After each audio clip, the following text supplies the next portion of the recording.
What up mga solid subscribers, no? So ngayon guys, ang papanoorin po natin SB19 and BINI interaction sa Billboard Korea Power, no? So ito, panoorin natin to guys kasi sobrang neto, no? Maganda. This is something na ikakatuwa natin for sure, no? So bago ko simulan tong video na to, no? Kindly leave a like, kindly subscribe, and kindly ring that notification bell para ma-notify kayo guys kung ako ay nag-release ng bagong videos, no? So, kasi pasensya nyo na kung medyo mahina boss ko, hindi ko alam kung mahina talaga sa inyo, no?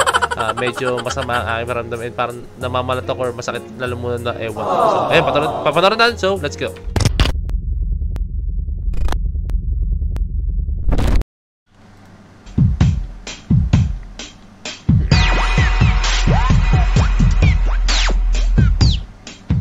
Shoutout Stars and Trends. Both P-pop groups, SB19 and BINI, had a fun time at Billboard Korea Power 100 event. Here are some clips showing SB19 and BINI's interaction.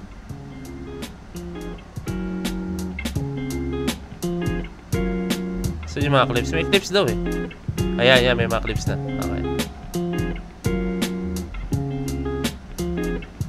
Ang cute.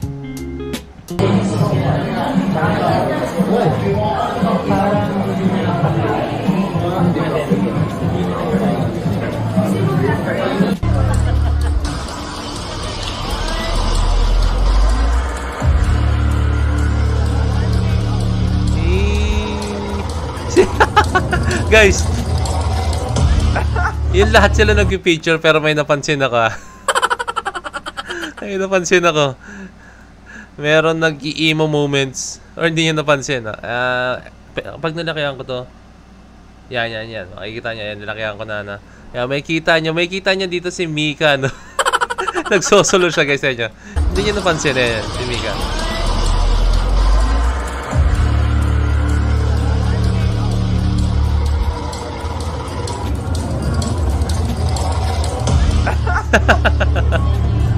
Nagsolo si Mika. Okay. One more.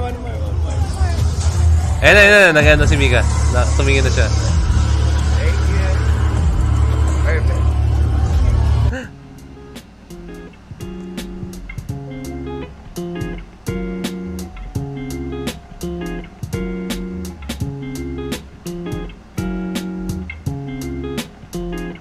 It's good to see talaga guys na nakikita mo yung mga P-pop artists na talagang nagkakaisa, talagang magkasama in one frame na nakakatuwa siya guys to the point na alam mo yun, doon makikita na yung mga fans lang po talaga. Hindi ko sinasabi yung super, yung direct na fandom nila. No? Kumbaga yung mga fans na nagsisimula pa lang ma-appreciate sila, no? Na hindi mo na sila kinikilala, no? Ng maingay na. Tapos maggagawa sila ng isang balita na false alarm, no? Ayun yung nakakalungkot, no? So halos yung mga fans na casual fans, labo talaga yung mga gumagawa ng mga issues. So sa toong buhay guys, tomboy talaga yun. Sa totoo guys, hindi sila magkaaway. Nakikita nyo kung paano sila mag-interact is talagang sobrang sobrang nakakatuwa lang. No? Okay, tingin pa tayo. SB19 and BINI graced the red carpet of Billboard Korea Power 100.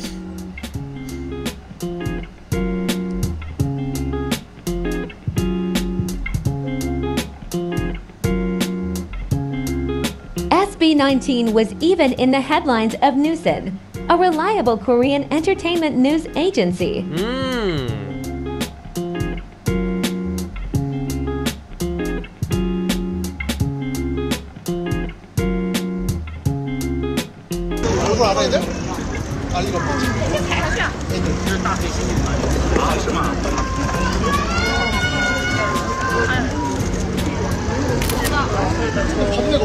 BINI.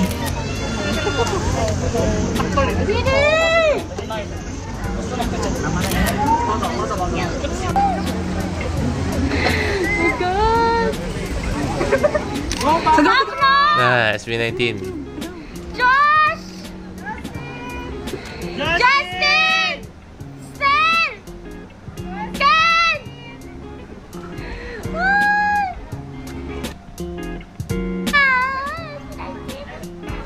Nabalo na yung fan.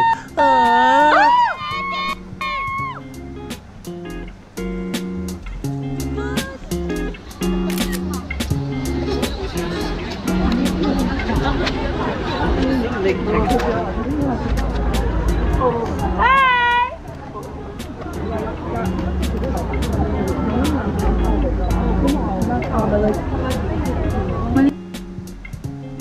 Caps? Sagaw pa kayo, SB19? Sagaw pa kayo! Sigaw pa kayo. SB19! Hi! Gang! Gento, gento.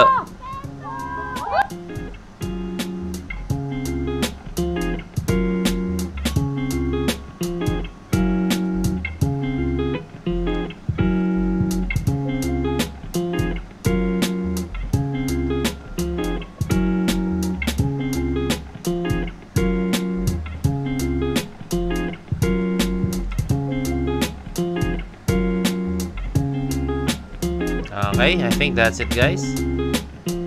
So, ayan nakita na natin kung paano po sila trumabaho, nakita natin kung paano nila iwagayway yung bandera ng Pilipinas, guys, no? Kasi nakita niyo naman sa mga interviews nila, hindi pwedeng hindi nila bibigkasin po, guys, yung mga Tagalog word or yung mga Filipino words, no, as in, no?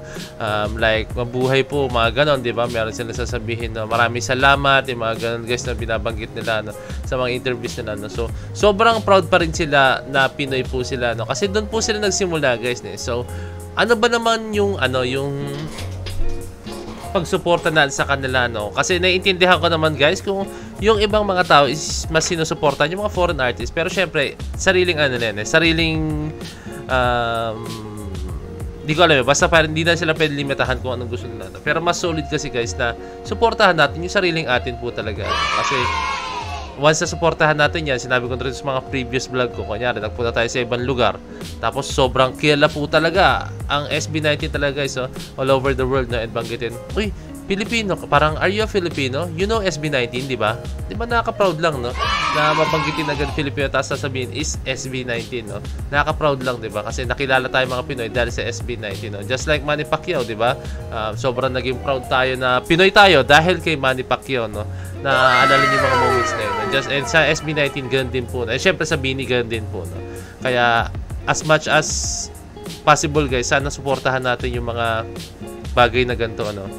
And syempre at the same time po, guys, no, sa Bini, no, nakakatuwa po, guys, kasi talagang andito na po sila, gumagana na po sila, unti-unti na po silang umaangat, no, and sobrang humble lang po talaga ng Bini, no, kasi talagang nagpasalamat sila sa ating mahalima, no, na nagpa-thank you sila dahil meron isang interview, hindi ko maalala, pero parang napanood ko na siya, no, kanina yata, hindi ko matandaan. Sinabi po ni Bini Joanna, thank you so much SB19 for inspiring us, no. Diba?